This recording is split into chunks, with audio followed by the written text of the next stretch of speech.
If I could sum up the 2024 election, it would be to continue with Biden's failures or to let Trump get a little bit of revenge. That's what we're up against.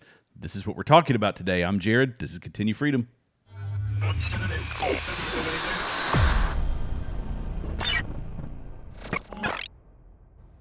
And welcome back to Continue Freedom. If this is your first time here, welcome. Be sure to like, subscribe, leave comments below. We're on X, Locals, Rumble, and YouTube.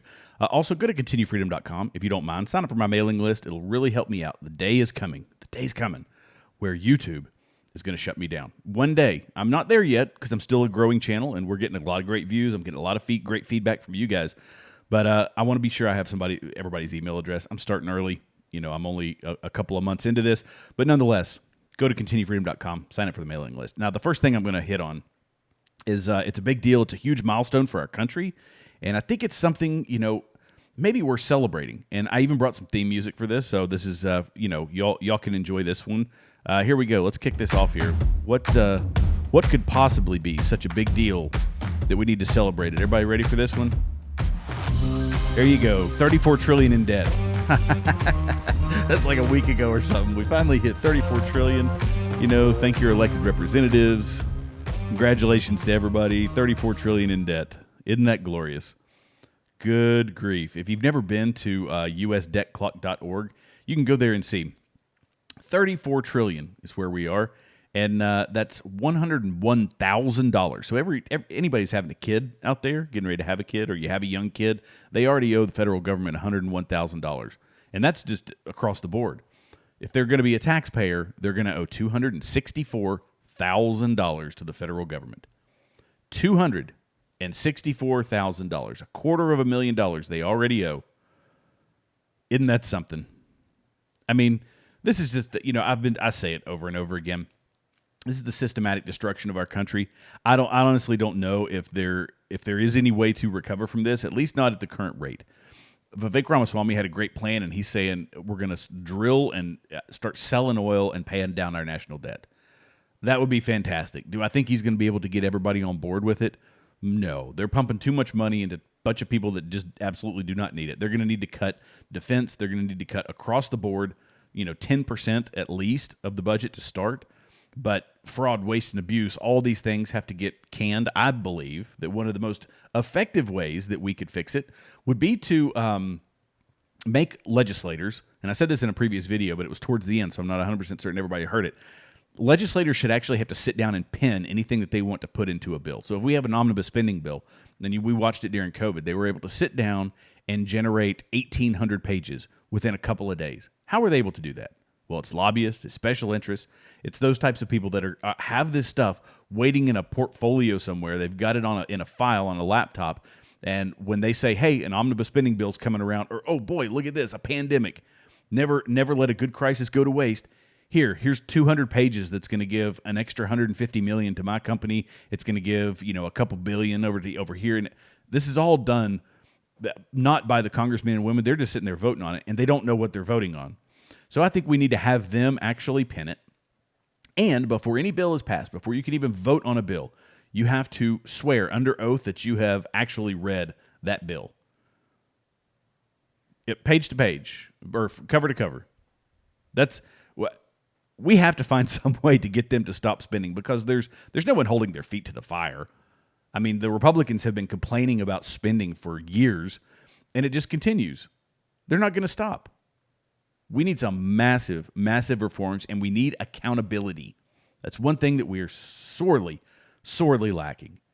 But when you have policies like Joe Biden has, and you have policies like the Democrat Party have, the spending is not going to stop. Do I think that Trump did a good job on spending? No.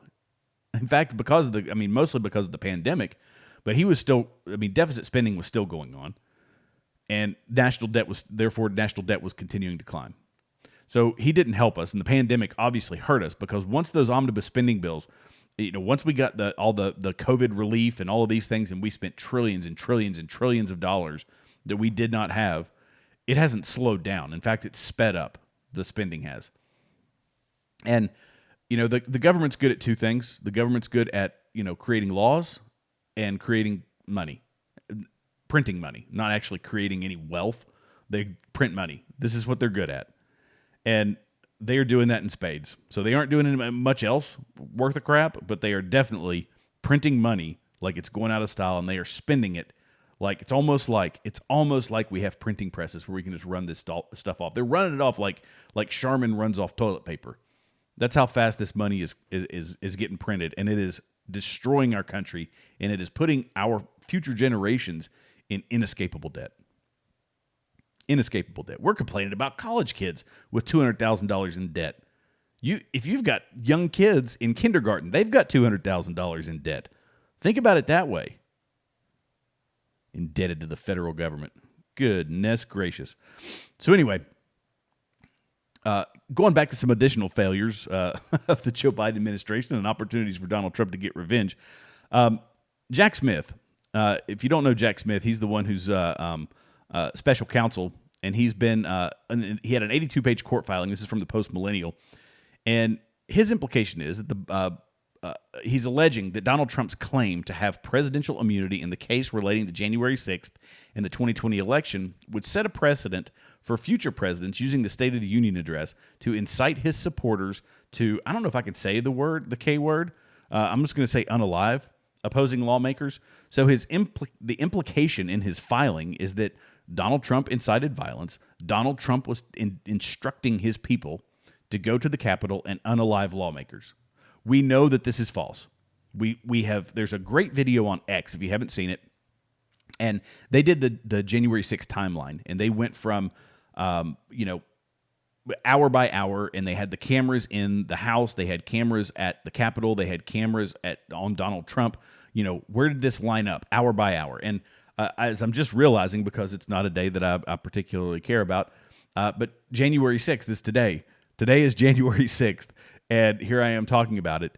And Jack Smith is saying that, hey, Donald Trump, I mean, this right here, this was insurrection. He sent guys armed with bear spray to take over the United States federal government. And we can't allow that to happen again. Not to mention, they were going to take that pepper spray and they were going to go unalive lawmakers with pepper spray. Do you understand how ludicrous this is? And unfortunately, there's a lot of people out there that buy into this. They believe this wholeheartedly. That it was an insurrection, and the people were going there to unalive the elected representatives. This was a violent, vicious mob, and the way they see it is people in tactical gear with AR-15s going to take over the Capitol. And in fact, if you watch the video, these are people sitting outside protesting right in front of the Capitol, and they're just getting bombed with beanbag rounds from shotguns, and they're getting bombed with rubber ball grenades and smoke grenades and all of these things. And it goes on for like 2 hours. One guy takes one, goes through his cheek. He gets shot in the face with a non-lethal round. This is a guy standing outside the Capitol. It was before they had gone in, gets shot in the face, goes through his cheek and gets lodged in his mouth. You didn't see that one. Nobody gives the footage of that. No, Capitol Police are brave, and people like that scumbag, I forget his name, just a lying scumbag Capitol Police guy. He was awarded for all of his bravery and all this stuff, and it's been 100% debunked. The guy is a complete, absolute liar, and yet he gets touted as some hero of January 6th. This is why I tell people you have to be, at least in this election cycle and through the next one, for the next 5 years, we have to increase our pain tolerance of consuming content. There are things that may seem innocuous, or there may be a big event like January 6th, where the media talking points, the way that the media pitches this, is going to look one way, and it happens frequently, far too frequently for us to ignore it, that it's going to look one way when you watch CNN, MSNBC, ABC, CBS, and listen to NPR, any of those things, and it is the exact opposite. The truth has zero impact on the things that the Democrats say and do. Zero. In fact, the truth gets in their way. The truth is getting in the way of Jack Smith's vendetta against Donald Trump. And Jack Smith is simply in this for political points. He's going to get some sort of cabinet position one day, or he's going to get, maybe he's going to go work for a lobbyist and make seven figures. I mean, this is all part of the political game, and it's all part of the Democrat Party's greater plot to completely rid us of anything conservative, of anything constitutional. And we heard it in the speech last night from the president. Democracy, democracy, democracy. They never say it right. They never want to say republic. They never want to say republic because the implications of that harken us back to the Constitution and the things that we should be following. And instead, they want the 51% to be able to remove the rights of the 49, which is what democracy is. And so when you have friends, you know, we're comfortable in this world. We're comfortable. We have a house and we have, whether you rent or own, you've got a house. You've got heat on the house. You've got a family in the house. Than our friends do, and you can go hang out with them on the weekends, and you have freedom of movement from state to state. You can go and visit people. You can have beers and enjoy dinner out and all of these things. And lest we forget how quickly people will shut that off for us because of the pandemic, as an example, and how quickly people will cave to that. This is what's on not the ballot now. I mean, not just on the ballot now, but for the next 5 years. The 2024 election. The 2028 election. These are incredibly important because Donald Trump's not going to get it all done in his last term. He's just not. It's not possible to get it done on his last term.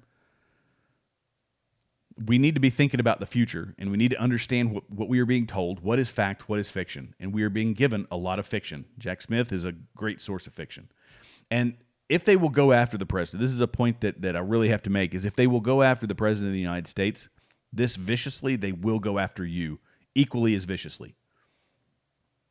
It's just a fact. They do not like you. They do not, you being anyone who has middle to right leanings. They would throw you in jail. 1,200 people from January 6th, people that literally walked to the Capitol with the doors open, people gone. Nobody was there. They came in hours later, walked in, took some photos, turned around and left, 18 months in prison. This is the level of vitriol they have for anybody who loves freedom, I almost said democracy, but freedom, loves our republic, loves the Constitution. You are a problem. You are a problem. And so Donald Trump can maybe get a little bit of revenge for attacks like this. Similarly, Joe Biden has obviously allowed our border to get just demonstrably out of control. And Greg Abbott has been sending illegals up to New York, which is awesome. You know, good on him for doing it. Well, Mayor Eric Adams, he's decided to go ahead and sue not Texas, because Paxton down in Texas, he's got about 1,500 lawyers, I think he said, working for him. And New York knows, like, that's just going to be a long, drawn-out battle. I'll never get any of that money. So let's go after the little guy. So he's going to go after the bus companies. And on Thursday, New York City Mayor Eric Adams announced that his administration had taken their fight against the busing of illegal immigrants to the New York State Supreme Court, filing a $700 million lawsuit against 17 charter bus companies that facilitated the transport of undocumented, they call this undocumented newcomers. Let's be honest. These are illegal immigrants from the southern border to the Big Apple. He accused the companies of violating state law by failing to cover the cost of caring for the nearly 34,000 illegal immigrants brought in over the past 20 months. Could you imagine 34,000 illegal immigrants? I mean, 34,000, that is ridiculous. Over 20 months? That's a Thursday and a Friday in Texas, by the way. And so the law he's referencing is under New York's social services law. Any person who knowingly brings or causes to be brought a needy person from out of state into the state for the purpose of making him a public charge shall be obligated to convey such person out of state or support him at his own expense. So basically, if you bring somebody into the state, you have to pay for them. And he's saying, well, the bus companies, you shipped them up here, you got to pay for them. This is the argument they make. This is a border problem. This isn't our problem. Now, a year ago, they were saying, "Oh, we're sanctuary cities, we're sanctuary states. Everybody deserves a chance to be here." And now they're saying, "Hey, no vacancy. We can't take anybody else. We need to get them out of here." And if the largest city in the country can't handle 34,000, how do you think the rural Texans are handling millions and millions and millions of people? How do you think they're handling tens of thousands a day? So, yeah, if you're going to support this stuff, if the Democrat Party is going to support this, I think every single Democrat city, I already know how they're going to vote. Flood them with illegals. Flood them with them. They ought to quadruple the number of buses that they're sending to Chicago and Detroit and New York. Sorry, folks. You don't like it? Move. But if you're going to call for our border to be wide open, to be such a security threat to our country, people coming from the Middle East, people coming from North Africa, people coming from, obviously, still South America, people coming from China, when China and Taiwan start fighting, what's going to happen to those Chinese nationals that have zero American identity? They aren't coming here for, they're coming here for handouts. I mean, this is getting out of this extends far beyond just a bunch of people coming across the border that are, women and children. That's the argument Nikki Haley makes, by the way. Oh, we shouldn't, they aren't criminals. They're just women and children coming across. No, they are military-aged males. When men flee, they take their families. When men go to war, they come alone, or they go alone. And these men are coming alone by the tens of thousands, military-aged, fighting-aged males into our country through the southern border, not with their wives. Most of the women coming across the southern border are being trafficked. So, ipso facto, if they can take Donald Trump off the ballot in Colorado and Maine for insurrection, then maybe we should be doing the same thing with Joe Biden in Texas and Florida and in Arizona and in New Mexico for completely opening up our borders and allowing foreign national fighters to come into our country. Maybe that's the argument the discussion we need to be having. Absolutely, absolutely ludicrous.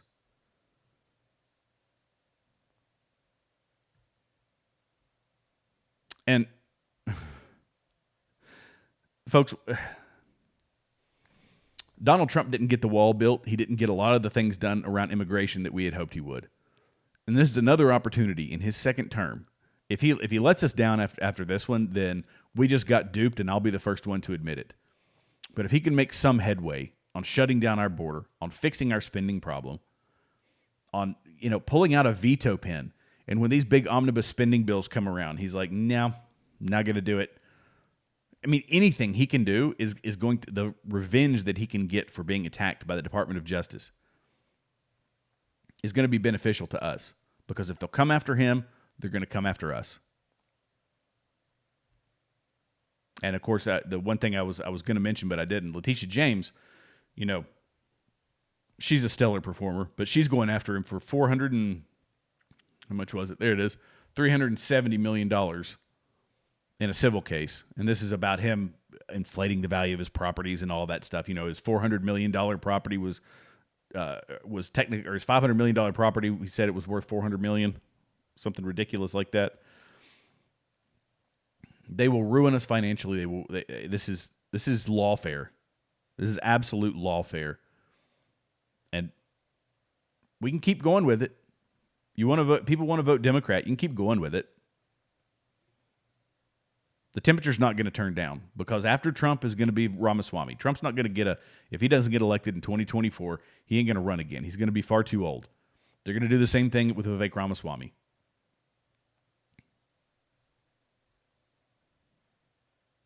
We have to be aware. Your friends, your family, everybody. We have to be aware of what's going on around us. They will lie. They will cheat. They do not care. The truth has zero impact on the things that they say. It's all about political power and authority and money. And speaking of money, let's do it. Let's play it one more time here. We'll play it out. Here we go. Speaking of money.